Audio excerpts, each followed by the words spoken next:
একটা জিনিস তোমাদের সাথে শেয়ার করবো। তো আজকে বাজার থেকে আমি আপেল এনেছি, তোমরা দেখেছো। তার মধ্যে না আমি বেছে বেছে ছোট্ট ছোট্ট পুচকি পুচকি আপেলগুলো নিয়ে আসছি, যার কালারটা পুরো চেরির মতো লাগছে। তো এটা বলার কারণ হচ্ছে, বাবানকে না আপেল খাওয়াতে মানে ভীষণ মুশকিলে পড়ে যায়, সহজে খেতে চায় না, অনেক কিছু বলে ভীষণ কষ্ট করে খাওয়াতে হয় ওকে।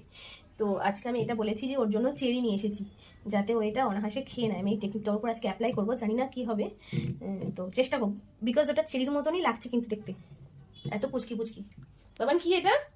চেরি। চেরি। তুমি চেরি খাবে তো? সত্যি? ঠিক আছে, চলো তোমার চেরিগুলো আমি কেটে দিই।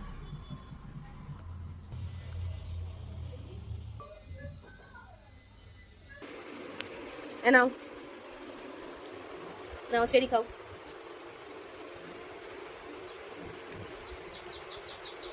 কেমন খেতে বলো? ভালো তো? তুমি এবার থেকে এরকম চেরি খাবে তো? সত্যি? আমাদের তাকিয়ে বলো খাবে। আচ্ছা খাও, তুমি সবটা ফিনিশ করে ফেলবো। ওকে, ওকে।